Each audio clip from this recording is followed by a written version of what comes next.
Big boss Kannada season 10ನ live ಅಪ್ಡೇಟ್ಗೆ ಸ್ವಾಗತ ಸ್ನೇಹಿತರೆ. ಇದು ರಾತ್ರಿಯ ಅಪ್ಡೇಟ್ ಆಗಿರುತ್ತೆ. ಇಲ್ಲಿ ನೋಡ್ಬೋದು ಪ್ರತಾಪ್ ಅವರು ಏನು ಮಾಡ್ತಾ ಇದ್ದಾರೆ ಅಂತ. ಪ್ರತಾಪ್ ಅವರು ಪಾತ್ರೆನ ತೊಳಿತಾ ಇದ್ದಾರೆ. ಆ್ಯಕ್ಚುಲಿ ಹೇಳ್ಬೇಕಂದ್ರೆ ಪಾತ್ರೆ ತೊಳೆಯೋ ಟೈಮಲ್ಲಿ ಸಂಗೀತ ಅವ್ರು ಕೇಳ್ತಾರೆ, ಯಾಕೆ ಪ್ರತಾಪ್ ಬೇಗ ವಾಶ್ ಮಾಡು. ಅವಾಗ ಅಂತಾರೆ ಪ್ರತಾಪ್ ಅವರು, ಅಯ್ಯೋ ನಿದ್ದೆ ಎಳಿತಾ ಇದೆ, ಕಾನ್ಸಂಟ್ರೇಟ್ ಮಾಡೋಕ್ಕಾಗ್ತಾಯಿಲ್ಲ, ಇದು ಆಗಿದ ತಕ್ಷಣ ಹೋಗಿ ಹೆಂಗೆ ಮಲಗ್ತೀನಂದರೆ ಹೆವಿ ನಿದ್ದೆ ಬರ್ತಾಯಿದೆ ನನಗೆ ಅಂತ ಹೇಳ್ತಾರೆ. ಆವಾಗ ಓಕೆ ಅದಿಷ್ಟು ವಾಶ್ ಮಾಡು, ಇನ್ನೆಷ್ಟಿದೆ ಅಲ್ಲಿ ಅಂತ ಹೇಳ್ತಾರೆ. ಆವಾಗ ಇಲ್ಲಿ ಕಾರ್ತಿಕ್ ಅವರು ಪ್ರತಾಪ್ ಕೇಳ್ತಾರೆ, ಪ್ರತಾಪ್ ಹಾಲಿದೆಯಾ, ಸ್ವಲ್ಪ ಬೇಕಾಗಿದೆ, ಹಾಲು ನಂದು ಖಾಲಿಯಾಗಿದೆ, ಸ್ವಲ್ಪ ಕೊಡು ಅಂತ ಹೇಳ್ತಾರೆ.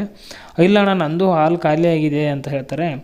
ಅಷ್ಟರಲ್ಲೇ ಸಂಗೀತ ಹೇಳ್ತಾರೆ, ನಂದಿದೆ ತಗೊಳ್ಳಿ ಕಾರ್ತಿಕ್ ಅವ್ರೆ ಅಂತ ಹೇಳ್ತಾರೆ.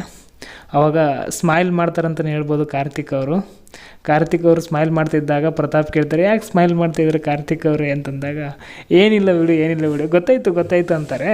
ಆವಾಗ ಫುಲ್ ಇಲ್ಲಿ ಬ್ಲಷ್ ಆಗ್ತಾರಂತಲೇ ಹೇಳ್ಬೋದು ಕಾರ್ತಿಕ್ ಅವರು. ಆಮೇಲೆ ಹಾಲು ತಗೊಂಡು ಯೂಸ್ ಮಾಡ್ಕೋತಾರೆ. ಆವಾಗ ಪರವಾಗಿಲ್ಲ, ಇನ್ನೂ ಪೂರ್ತಿ ಹಾಕ್ಕೊಳ್ಳಿ, ನನಗೇನು ಬೇಕಾಗಿಲ್ಲ, ಈಗ ನೀವು ಹಾಕ್ಕೊಳ್ಳಿ ಪೂರ್ತಿ ಅಂತಾರೆ. ಸ್ವಲ್ಪ ಹಾಕ್ಕೊಂಡಿರ್ತಾರೆ ಕಾರ್ತಿಕ್ ಅವರು. ಅವಾಗ ಸಂಗೀತ ಅವರು, ಇಲ್ಲ ಪೂರ್ತಿ ಹಾಕ್ಕೊಳ್ಳಿ ಕಾರ್ತಿಕ್ ಅಂತಾರೆ.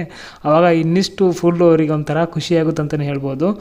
ಇದು ಒಂಥರ ದೂರ ಆಗೋದು, ಜಗಳ ಆಡೋದು, ಒಂದಾಗೋದು ಒಂಥರ ಕಾಮನ್ ಆಗಿಬಿಟ್ಟಿದೆ ಕಾರ್ತಿಕ್ ಮತ್ತು ಸಂಗೀತಾಗೆ. ನೋಡೋಕೆ ಒಂಥರ ಸಖತ್ತಾಗಿತ್ತು. ಇದೇ ರೀತಿಯಾಗಿ ಇವಾಗ ಲಾಸ್ಟ್ ಮೂಮೆಂಟಲ್ಲಾದರೂ ಒಂದಾಗಬೇಕು ಸಂಗೀತ ಕಾರ್ತಿಕ್ ಅನ್ನೋದು ಅಂದರೆ ಸಖತ್ ಮೂಮೆಂಟ್ ಅಂತಲೇ ಹೇಳ್ಬೋದು. ವಿಡಿಯೋ ಇಷ್ಟ ಆದರೆ ಲೈಕ್